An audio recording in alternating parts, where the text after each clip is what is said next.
Hi, I'm Annie Botticelli, and this is the Storyteller Forecast for Leo for January 2019. Go to my website, anniehelpsyou.com. Check out my blog. Also, if you'd love to have a live reading with me, you can check out information there. I'd love to give you my insights for you for the new year and beyond, and whatever else you want to check into. If you resonate with how I teach, then I will love to see you in my Astrology Apprenticeship program if you want to learn for personal or professional purposes. It may be enrolling right at this moment, depending on when you're watching this. I would love to see you in that course. Okay, so you can check that out at anniehelpsyou.com. So what's going on in this new month, in this new year? We've got so much new clean slate energy. It's crazy. We are not only done with all of the personal planet retrogrades and their post-shadow periods that dominated 2018, right till the very end, but also all the planets are going to be going direct early in January into like February 18th, this big chunk of time where all the planets are moving direct. So momentum, forward movement, where you thought that there could never be anything moving again because of the stodginess of these retrogrades, things will really start cranking. The eclipse cycle is very important for everybody, but for Leos, there's an eclipse in your sign, and it's the last in a sequence of a couple of years of Leo Aquarius eclipses and that polarity. So I've got a lot to share with you about the relevance of that for Leo placements. We've got more new beginnings besides these radical changes and closing of chapters and opening of new chapters from the eclipses. We also have 3 supermoons in the first 3 full moons of the year, and they are all at their earliest degree. So when that happens, that's indicating massive new change, massive new chapters. So we've got bam, bam, bam, all of these different reasons why this first quarter of the year will just be really open and bright and new. So I want to show you the charts. The feedback that I've been getting from having the visuals has been so great that I'm going to continue doing that. So I'm going to show you where the early, middle, and late degree Leo placements will see this last eclipse and the possible implications. I'll also show you other things on the charts that I feel are relevant for the Leo placements. And then we'll go into the general transits after that, and I'll talk about my favorite days of the month for launches. My days we gotta watch because they're a little dicey, and there are some complications this month we have to work around, but I'll get into all that with the visual charts. Hello, Leo friends. So if you're still with me, that means you're interested in seeing the charts and looking at more specifics between early, middle, and late degree placements. And I'm excited to share this with you because I am an astrology teacher. That is one of my favorite things to do, and using these charts rather than just telling you what may happen and just showing you why is very fun for me. Okay, so I'm going to talk about several different things, but the first thing I want to talk about is this Leo eclipse, because obviously for Leos this is crazy relevant. It's relevant for everybody. But this is, just move these guys over here. Actually, before we move them over, let's first just get out of the way establishing whether you're an early, middle, or late degree placement. It does make a difference, as you will see in the charts. The timing of certain transits, the location of eclipses can very often be in a different place, depending on where your placement is. So there are 30 degrees in the sign of Leo, starting from 0, going to 29 degrees. Okay, so depending on where you're at in that spectrum, it's going to be different for you. So the early degree placements, we'll call them the July born Leos. Okay, this is not exact, but it's pretty close. And with this, close is close enough. You know, the estimation works well. So Leo born, this early, 0 through 9 degrees. If you know your actual sun degree, if you're watching for your rising sign or moon sign, it is just as relevant. Okay, so then middle is going to be like August 1st through 10th, or 10 through 19 degrees if you're watching for your rising moon or you know your degree of your sun. And late will be around August 11th through the rest of the sign, or 20 through 29 degrees. Okay, so if you didn't get that, then please rewind and check that out again, because my assistant and I try to answer everybody's posts. Anybody who is nice We try to answer their posts, and most people are. But we're a little overwhelmed. So if you can use this guide to figure out if you're early, middle, and late rather than asking us, that would really help us out. Okay, so now that we know where you are, we can go on with all of these things that we want to talk about. So we are at the very end of a long story between the beginning of 2017 and the beginning of 2019. We've had the Leo Aquarius eclipse cycle. And this, whenever you have an eclipse cycle in your sign, it always means major transformation. Some people it's more evident than others. If you look carefully, you'll definitely see ways that, even if they're subtle, that there's been change. And some people it's been very, very radical over these years. And also to give you a guideline of when this happened before, between like all of 2008 and 2009 is when the Leo Aquarius eclipse cycle happened before. So if you think back to what was going on then, very often things that you were doing during this time you're now building upon here, or it's a new cycle, you're doing something else, like you ended whatever you started here, or there's some relationship or some parallels between what was happening in that time. So this is the end of this now, and it's ending on the Leo note. It's a lunar eclipse. Lunar eclipses tend to be very dramatic.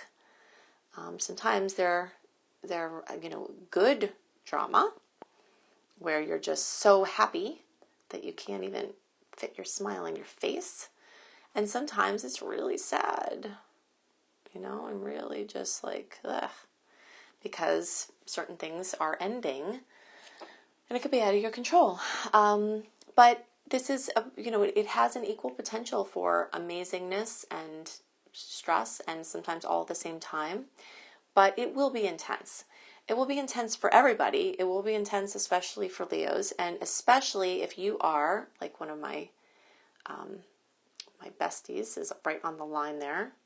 If you're like the first 5 days, first 5 degrees, like 0 through 5 degrees, for your sun, rising, moon, whatever you're watching for, or like, July 22nd through like around the 27th. And again, this is not exact, and even 7 degrees out, some people might feel that it's kind of strongly, so through the 29th, 5 degrees, definitely 7 degrees, a little bit more diluted.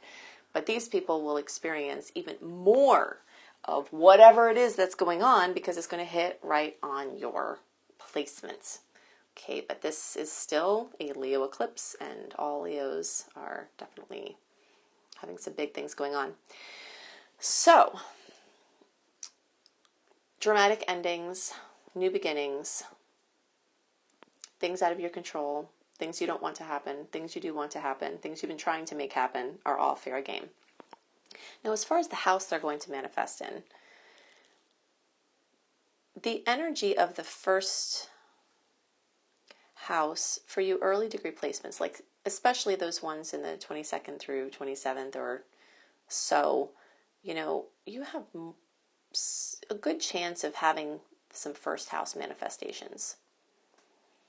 But the rest of you early, and even you ones in the super early, everybody has a chance of feeling this in the 12th house, early, middle, and late. See, because the 0 degree is going to be in the 12th house for middle, it's going to be in the 12th house for late.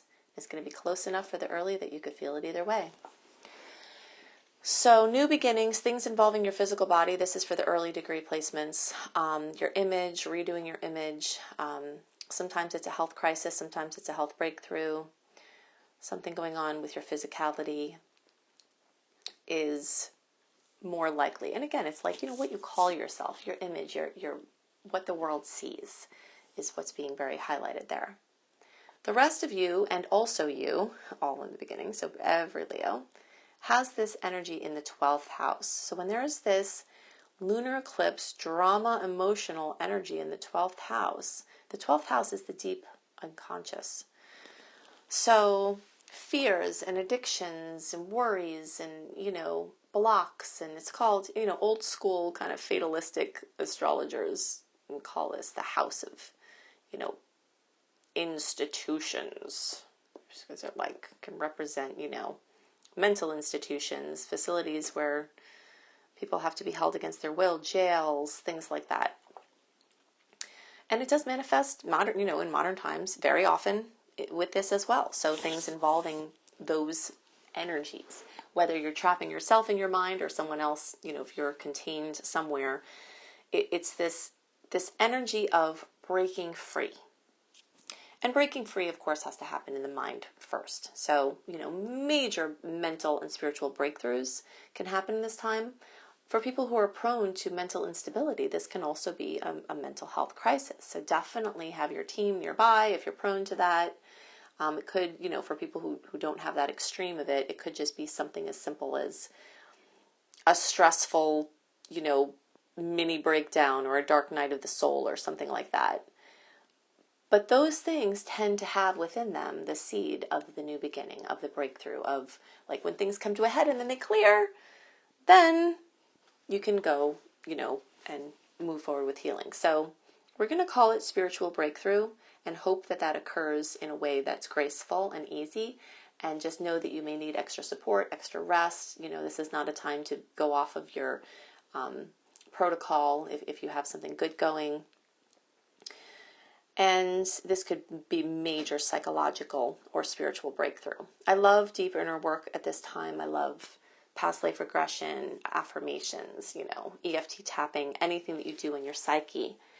A lot of people are going to face a fear and they're going to triumph over it. And for some people, it will turn out to be an addiction, so an addiction-related issue. And for some people, it just could be something as simple as resting. Gosh, this is also the house of rest. Just some peace and quiet. Going on a retreat, anything, just going in your art studio or going in your house and cozying up and just having some quiet time, claiming your sacred space, something like that. And that could be a nice, sweet manifestation. Okay, so some of the other things that I wanted to talk about here have to do with following the sun. When we do just simple, kind of easy, I'm not really a simple and easy kind of person. Obviously, I like the details and the complexity and the layers. But just kind of like super simple astrological discussion. Monthly, we follow the sun. So early degree placements, you can see the sun is in your 6th house. Middle degree placements, starting at the beginning, some of you will have had it cross over to the 6th house and maybe a little longer for some of you other middle degree placements, a couple of weeks, depending on your placement. It's still in the 5th house for y'all. Then the late degree placements, you're going to be in the 5th house for a couple to several weeks still before it gets to the 6th house. But all of you will experience the sun in the 6th house energy at some point in January. Just the middle and late, you have a little longer of the sun in the 5th house. So we'll talk about the implications for both of those. The sun brings warmth, vitality. It is like a spotlight. I always imagine it like a giant spotlight, that it just comes and shines light and warmth and focus on whatever house it is moving through. So for early, some middle, and coming soon for later, this has to do with, again, we're talking about health. This is health of the physical body, diet, regimen, diagnostics, labs, alternative practitioners, lifestyle, stress management, things like that. It can also have to do with office dynamics. The sun can show us things that need to be fixed, kind of like when you put a bright light in a room and you see that there's, plaster coming off or something, things that you didn't see before the brighter light was there. But it can also show you the beautiful colors of something. It's like it brings light for better or worse, and it brings focus. So the 6th house is the house of organization, and with all these planets in Capricorn, especially the sun in this short-term energy, it could just be you getting organized, getting back to, focus, getting back to business. It's an amazing time for taxes. It's my favorite time for taxes. The energies of the planets, usually as the tax time gets closer, at least in the United States, are not as great as this nice Capricorn energy. So trying to do something important and getting on track. Plus, this is in the 6th house of organization. Okay, so, getting good systems together, getting a good daily routine, all of that kind of stuff. And this can also have to do with pets. Pets are in the 6th house, so pets may need some attention, focus. You may get a new pet, and this is a good time to do that, usually, because all the planets are not in retrograde. So it can lend itself to some longer-term energy, which is usually what we're looking for with pets. Okay, so for those of you middle and late degree placements where it's still very much in the 5th house is everything Leo. Leo rules the 5th house. So everything that is what you are, fabulous, creative, sparkly, fun, super fun. All of my Leo friends are just crazy fun, and I do have quite a few of them because Sagittarius and Leos tend to blend really well together. Things involving children, creative projects. Romance is there too. The 5th house is just, the house of true love and dating and all that. This is an amazing time for dating and meeting new people. We've been in this thing of the retrogrades for so long that it's like, okay, you can try to find somebody, and some people will have actually found their person during that time. And in some cases, more likely it was somebody they knew from the past in some way. But now this is a time for lots of new stuff. So, new romance, new creative projects, launches, things like that. So these are the things that are most on my mind for Leos. Now I want to talk about my favorite dates for launches. There are some dates in this month that are my favorite even for the year. And so if you've got to push something out, I'll tell you some dates that are a little sketchy to look out for and the days that I love. So we'll go into all that now. Okay, so now let's talk about the general transits. There are lots of important dates to note, and I'm going to go into the specifics of those now. The theme of the month for all signs is radical new chapters and wide open stars. As I mentioned before, this is truly the energy of a new year. It can be a very clean slate.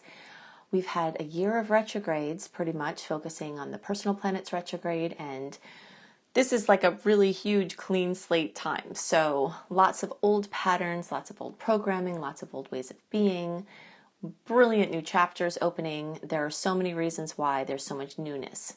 So not only are we free finally from the personal planet retrogrades and their post-shadow periods, as of January 6th, we also have all of the planets, including the outer planets, going direct. So this is a very rare occurrence, and these wide open stars will last until February 18th.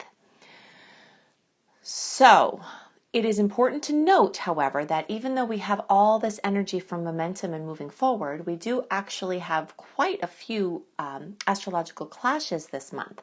So as far as trying to do important things or move forward, there are definitely going to be clashes and impediments, but still the general energy is just very open, and many things that we've been working on can really manifest at this time in a really huge way. So we talked at length about the eclipses. Besides the fact that the eclipses are happening, bringing in new chapters, ending old chapters, and then also besides the fact that the planets, will be all going direct, also the first 3 full moons of 2019 are all supermoons, and they occur at the first degree of their respective sign, which brings even more energy of a clean slate and the instigation of many new experiences and ways of being, opportunities, trajectory changes, and other new beginnings that we have really sought after, or some that arise as a surprise. I often get the question, what is a supermoon? So the supermoon is when the moon is at its closest possible point to, or very, notably close. You ever notice those moons where you're like, gosh, the moon looks really big. Like, whoa. Like that. Then that often is because the moon is actually closer to us. That's why it looks bigger. So when this coincides with the full moon, then it's called a supermoon. Okay, so supermoons definitely carry some similar energy to the eclipses in the way that there's more power behind the full moon. So more things coming to fruition and then opening up. Basically things coming to a major climax and new things beginning. So powerful endings, powerful beginnings are definitely a theme that we're having from the eclipses and the supermoons.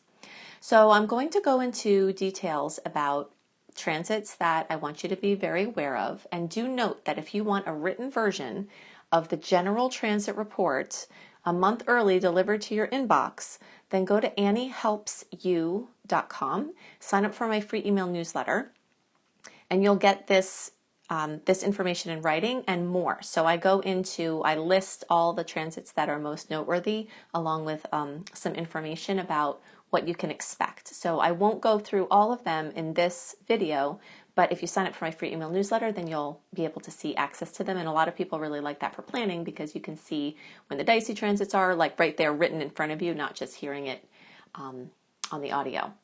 Also, if you are planning travel, check out my monthly travel astrology reports on my site, astrologykisstravelbliss.com. And if you like written horoscopes from me, then go to cozybysweetstarlight.com. Okay, so those all will give you tons more information about the transits, how you can best use the energies. So, like I mentioned before, there are quite a few clashes this month, and there's some energy that I would call very sobering. And this is typical of this time of year when aspects get together in the sign of Capricorn. It's kind of very, it's very realist. It's like kind of sometimes time to pay the piper, after the Sag transits of just kind of freedom loving. Now this is the time to get organized, get your taxes together, figure out the financial aftermath from the holidays, So it can come with some sobering or even challenging news, reality checks, but this energy is also fantastic for trying to drill long-term things in to your reality.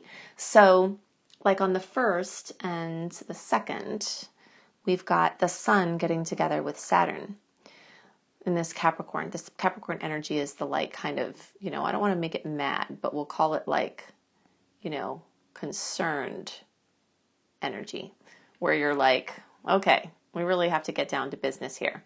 So that energy will last a few days, and then there's a square with Mercury. So on the 3rd, and then also again, we have, let's see, on the 8th, and then again on the 23rd. So January 3rd, January 8th, and January 23rd, we have squares with Mercury. So expect on those days possible impediments to movement, some minor speed bumps, challenges with communication. Could feel like a mini Mercury retrograde. So whenever Mercury gets together in the form of a square, it can cause those challenges. So it's going to, Mercury still in Sag is going to come and square, let's see, Chiron. Then it's going to come and square Mars. Then it's going to come and square Uranus over the month. Okay, so particularly that one on the 8th and then the one on the 23rd. So 1, 8, 1, 23. Be extra careful with your physical body and with driving. And, these are the kind of transits that I say, really look out as you're texting. I'm hoping that everyone would just stop texting while they're driving or riding a bike or walking in busy areas. But since I know that's not going to happen, I at least can give you the warning that in the days around those days, there are more chances for accidents, verbal communication accidents, and also physical body and vehicle, and with your devices, like dropping in the toilet, things that would impede your communication through something happening to the device. So just be really careful around those days, extra so.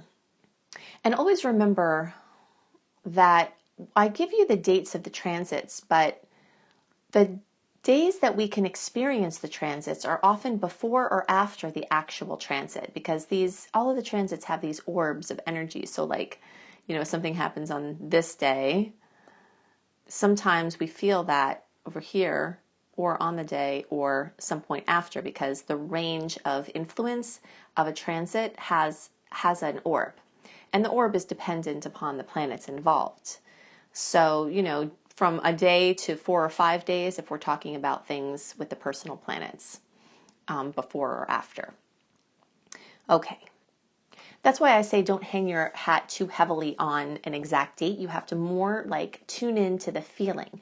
If there's going to be a sweet aspect, and there are going to be quite a few, which I'm going to have you note here, then if you're feeling the vibes in the days before, you don't have to wait till the exact day of the aspect. If you want to lock something in or do something important, then definitely follow your personal flow, how you're personally experiencing the transits. Okay, one more challenging date of note, and there are actually more that I'm listing, but again, you can go to anniehelpsyou.com and see more about those details. But on January 13th, we have the first of 3 passes of Jupiter in Sagittarius squaring Neptune in Pisces. Okay, so let's look at that here. So Jupiter is here. Neptune is here. Now, also a reminder, I know I've talked about this before, but I want to remind you, when we're talking about general transits, these are for everybody. I tack the general transits at the end of the individual reports. So the general transit that you hear for each sign will actually be the same for all signs. I do that for your convenience, so you just listen to it right after your sign-specific report. When we're talking about the general transits, these houses that these aspects are occurring in don't matter. Okay, we're just looking at the relationship between the planets and not the houses. To understand the houses, that's going to be different for each sign. So just kind of ignore, that's why I've scribbled this out over there. All right, so anytime outer planets get together, they're generally talking about a long-term theme. Okay, so this on January 13th is the first of 3 passes, with the second being on June 16th. And then the third and last being on September 21st. And these are all in 2019. Okay, so it's very well indicated to avoid being overly optimistic at this time, and definitely to avoid risk-taking behaviors that may have worked in the past. This is a time when the expansive nature of Jupiter, it just wants to go big, is kind of put into a challenging angle by this energy of disillusionment or confusion or uncertainty or chaos. And I always see these kind of aspects as nice checks and balances that we have from the universe, because we've been on this big expansion spree since Jupiter has gotten into Sagittarius. And we will continue this for most of 2019, where the energy, is in an expansion mode. Even when Jupiter is in retrograde, which isn't yet, but even during that time, there's this story of expansion is really strong, because Jupiter is in the sign that it rules, which is very excessive in that place. So, in the weeks around the 13th, June 16th, June 21st, these hot spots will last weeks at a time. Just be really careful. It's not always the best time to take risks unless you're intuitively inclined, for sure. The odds are more in favor of disappointment now than triumph. Like I said, I see a positive way to look at this transit, as it helps to show the limits of the expansion that is occurring, because we can't just keep expanding indefinitely in all areas without having a rest or having a check-in or checking sustainability for the things we've, expanded into. It's very helpful for us to have this okay, let's take a step back and evaluate and prepare for future expansion by seeing, if we can manage what we've already done. So we need to have form and structure. We need to have structure to be in form. And so the energy, being very upward moving, this is a time when we're kind of settling into the new norm and taking a break from the frenetic pace of increase. And actually doing that purposely can be a sweet way to avoid lessons from this. Okay, so now let's talk about the juicy stuff. All right, let's get this out of here. I want to talk about my favorite aspects of the month. There are quite a few nice aspects this month, but most of them are coupled with challenging aspects on the same days. So there's kind of this sweet and salty going on a lot of the month. But towards the end, put a gold star around the 22nd. Okay, on January 22nd, Venus, where are you, buddy? All right, so Venus is going to come and get together with Jupiter. So put a big star on the days around this. Now, there are some other aspects around those dates that could be manifesting that could have more challenge. But in general, Venus ruling love and beauty and money and self-esteem, is going to get together with the great expander. So anytime we have a personal planet, especially Venus or Mercury or the sun, getting together with Jupiter, it usually means like really good news involving money or love, sweet spot, something gelling, money coming in, just something really, really excellent. So I just love, love, love that day. Now, if you have to do something business-wise, like launching something, oh my gosh, I really love this time. And if it happens to be in anything having to do with Sagittarius efforts, even better. So like teaching, learning, speaking, publishing, writing, spiritual pursuits, church-related things, travel, long distance, different countries, different cultures, different languages. There's even more support around those kind of things coming in, news and other things. But you can definitely use it purposely to lock in some good energy. One of those squares I warned you about with Mercury is on the 23rd. So Mercury squaring Uranus. So just, that's going to be happening at the same time. So if things are weird that exact day, don't, just follow your intuition. But I definitely love the energies of this Venus aspect. Now, the two last sweet aspects that are my favorite this month, they're even better in some ways because they're not clouded by another challenging aspect that's kind of stealing some of their thunder. Okay, so let's get that out of there. So on the 25th, we're going to have Mars in Aries trining Jupiter in Sag. Gosh, this little pen is hard to write with. Okay, so Mars, there he is, and Jupiter are going to come together and be in our favorite trine configuration. Okay, and when that happens, that's the sweetest of all astrological aspects. So this is one of my favorite aspects of the month and even the year because trines with Jupiter are just awesome. So it's a great day for important things. If your intuition is in agreement and the synchronicities seem to line up, I love this for like launch dates, moving forward, making decisions, and it should be relatively clear from that other aspect that happened on the 23rd, or at least it's diluting. All right, so let's put a sweet spot, sweet gold star there. And then the last aspect is on the last day of the month that I love, love, love. You can see that the end of the month is kind of more clear in some ways from the general mischief of the month.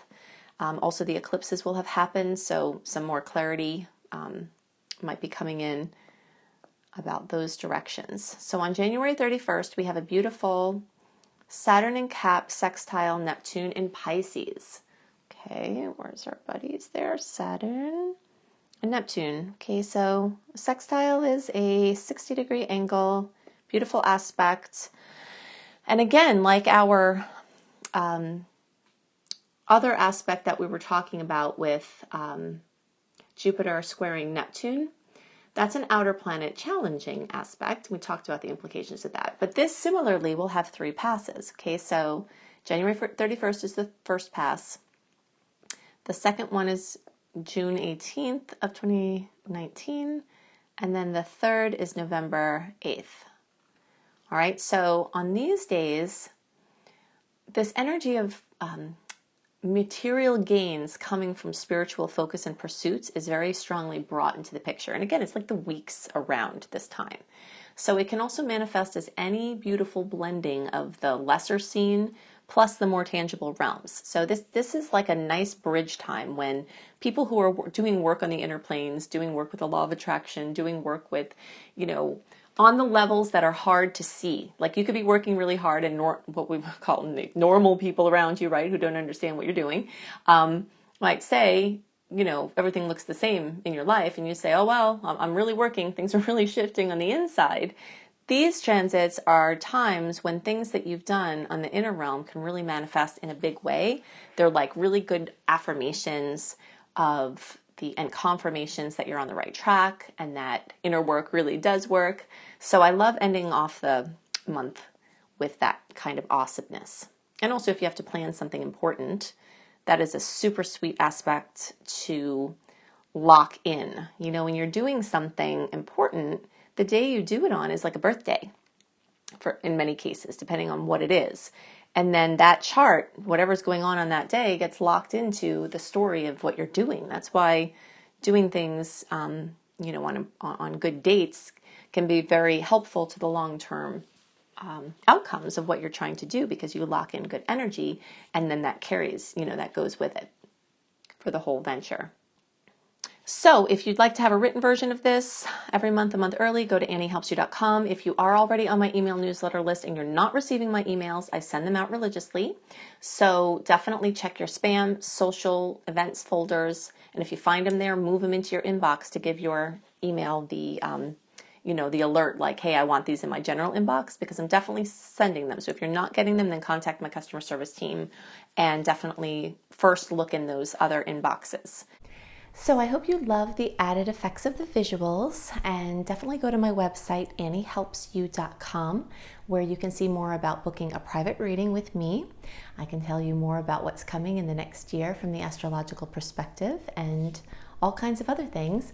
Also, if you resonate with how I teach and you would love to learn with me, my astrology apprenticeship program is registering now. So definitely check out my website for details about my astrology apprenticeship program.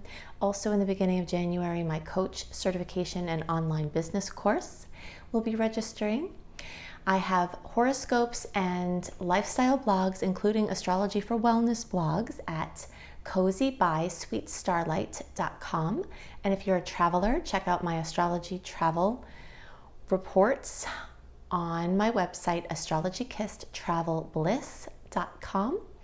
If you're interested in tarot, you can check out my husband's site. Plus, he also has other information about astrology and some pretty cool offerings. You can check out his website, B.R. Newman, at iamhelios.com, IAMHELIOS.com. So I hope you have a wonderful month, and I'll see you next month. Bye.